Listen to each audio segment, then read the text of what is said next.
አምላካችን ሆይ እንደ ቸርነት ነው እንጂ እንደ በደላችን አይሆን።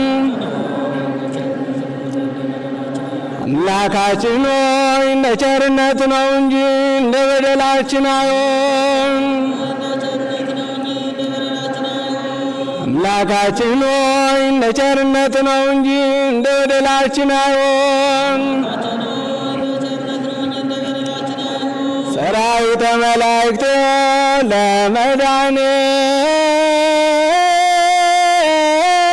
ዓለም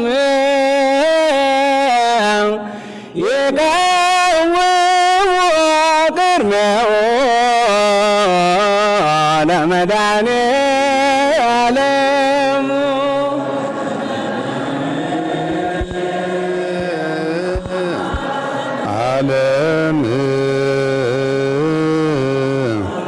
ሥጋው ወደሙ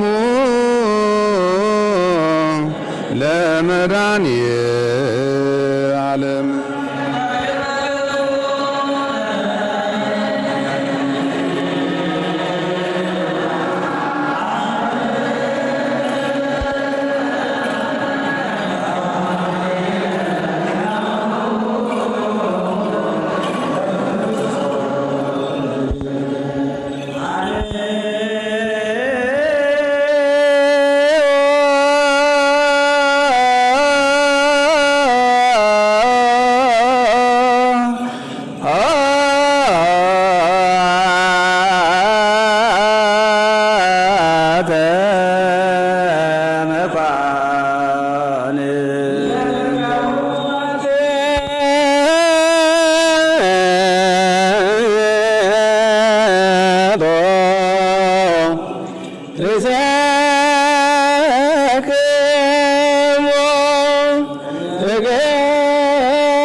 የንስሐ ጸሎት። አቤቱ አምላካችን እግዚአብሔር ሆይ አንተ ቸር ሰውን ወዳጅ ነህና አቤቱ የተፈታን ነጻ የሚወጣን አድርገን፣ ወገኖችንም ሁሉ ፍታቸው። ኃጥእ የምሆን እኔንም አገልጋይን ፍታኝ።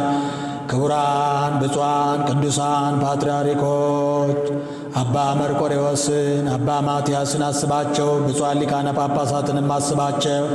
አምላካችን ሆይ ለብዙ ዘመናት ለረጅም ወራት በእውነትና በሰላም መጠበቅን ጠብቅልን። አቤቱ ሀገራችንን ኢትዮጵያን አስባት። የሚጣላትንና ጠላቶቿን ፈጥና አስገዛላት። የጳጳሳቱን አለቆች ጳጳሳቱንና ኤጲስቆጶሳቱን ቀሳውስቱንና ዲያቆናቱን አንባቢዎቹንና መዘምራኑን ደናግሉንና መነኮሳቱን ባልቴቶቹንና አባት እናት የሞቱባቸውን ወንዶቹንና ሴቶቹን ሽማግሌዎቹንና ልጆቹን ክብርት በምትሆን በዚህች ቤተ ክርስቲያን ያሉትን የቆሙትንም የክርስቲያኑን ወገኖች ሁሉ ክርስቶስን በማመን አጽናቸው። አቤቱ በቀናች ሃይማኖት የሞቱትንና ያረፉትን አባቶቻችንና ወንድሞቻችንን እህቶቻችንን ሁሉ አስባቸው። ነፍሶቻቸውንም በአብርሃምና በይስሐቅ በያዕቆብም አጠገብ አኑር። እኛንም ከኃጢአት ሁሉ ከመርገምም ሁሉ ከበደልም ሁሉ ከክደትም ሁሉ በሐሰት ከመማል ሁሉ ከመገዘትም ሁሉ አድነ። በክደትና በርኩሰት ካላውያንና ከአረማውያን ጋር አንድ ከመሆን አድነ። አቤቱ ጥበብንና ኃይልን ልብንና ልቡናን እውቀትንም ስጠን። እንግዲህ ከሚፈታተነን ከሰይጣን ሥራ ሁሉ እስከ ዘላለሙ እንርቀን እንሸሽም ዘንድ አቤቱ ሁልጊዜ ፈቃድን አንተ የምትወደውንም ሥራ እንድንሠራ አድርገን። ስማችንንም በመንግሥተ ሰማያት በሕይወት መጽሐፍ ከቅዱሳንና ከሰማዕታት ሁሉ ጋር ጻፍ። በጌታችን በኢየሱስ ክርስቶስ በእርሱ ያለ ክብር ላንተ ይገባል። ከእርሱ ጋር ከመንፈስ ቅዱስም ጋር ዛሬም ዘወትርም ለዘላለሙ